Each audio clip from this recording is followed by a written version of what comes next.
Rookie series of tutorials is for new users of iMovie 10.2. It'll quickly get you started and help you understand on how to create videos on your Mac.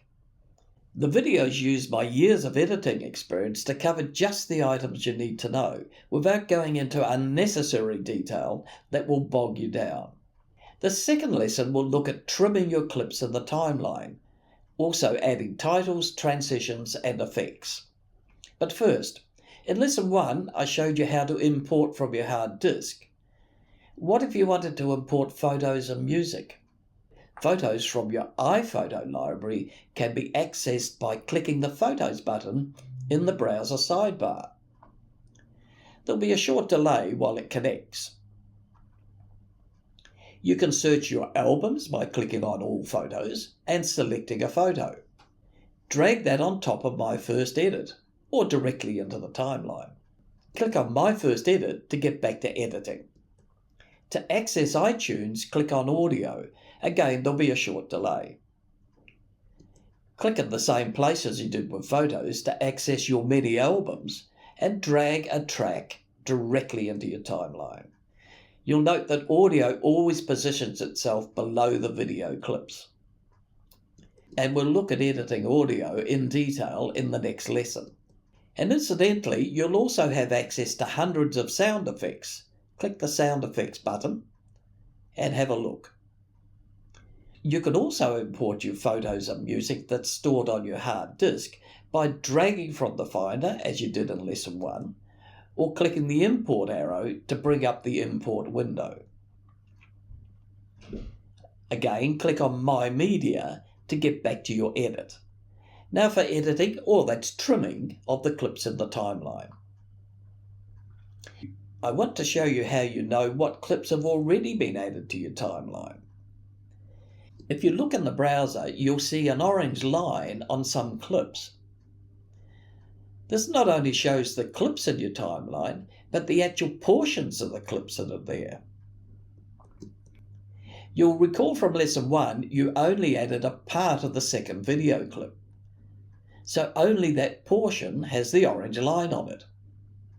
And when you trim clips in the timeline, the orange line will also change to represent those trims. So let's see how to trim. Hover to the beginning of a clip in the timeline and click on the left-hand edge and drag right. As you're dragging, you'll see the cursor's changed to a double-sided arrow. You can do the same at the end of the clip by dragging left. And what if you wanted to remove a portion in the middle of a clip? Position your playhead in the middle of the clip and right-click. Select Split Clip. That's Command+V. And now you've got a new edit point that you can shorten. Look at the clip in the browser. The orange line represents the two parts of that clip that's been shortened in the timeline. Next, clip on a clip towards the beginning. That's the left of the timeline. It'll have a yellow outline. Drag the whole clip to the end of the timeline. That's the right-hand side. You'll see a blue outline to drop the clip into. Let's look at adding titles. Click the Titles button.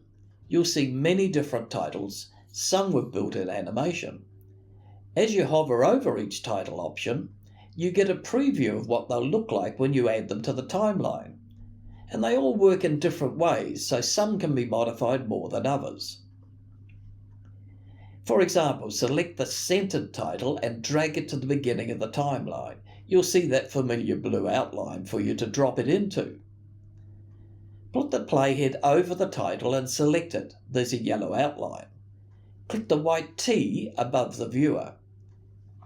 Here you can change the font, change the size and alignment, bold, italic and colour. Other titles will have different options, so try them out. The current background behind the title is black. You can change that. Select Backgrounds above the browser.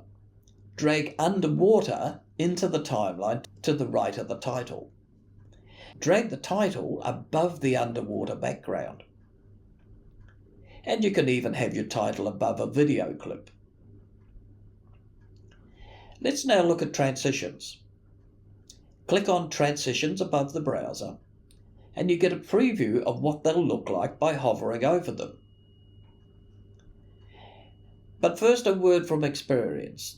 Just because you've got so many transitions to pick from doesn't mean that you're compelled to use them.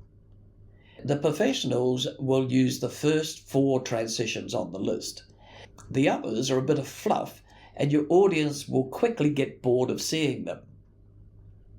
So keep fancy transitions for ending a story or starting a new story, for instance between the day scenes on the water and the night's fireworks.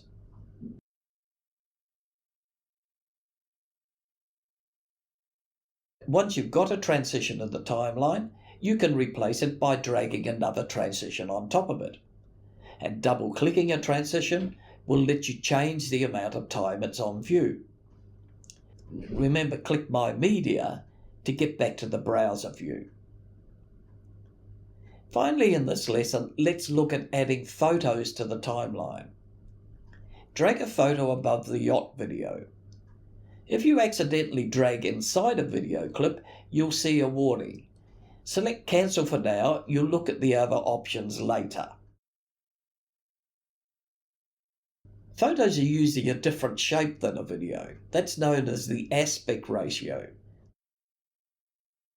And you've got a number of choices here. Make sure the photo is selected in the timeline. Select the crop button above the viewer. Select Crop to Fill. You'll look at Ken Burns in Lesson 4. Now play the timeline. The photo is now the same aspect ratio as the video. And also, click the Overlay button. Here you've got a number of choices also, and they'll be shown in more detail in Lesson 4. But to whet your appetite, with Cutaway selected, drag the opacity slider and you'll see some of the clip below appear. Select Picture in Picture, and you can move that smaller picture in the viewer. Finally, in the toolbar for now, select the Color Correction palette. The sliders will let you adjust the color effect in the clip. Again, you'll see more details in Lesson 4. And the next lesson will look at audio in detail, as well as how to export or share, and then save your movie. I'm here to help, so if you need assistance on a specific iMovie topic, I offer free iMovie support via email, and that's for urgent issues that you're confronted with. Click the I above for a link to my free support site. Otherwise, let me know in the comments below about iMovie topics that you struggle with, and I'd be happy to produce a YouTube video to help you solve those issues. I'm also available for one-on-one internet training.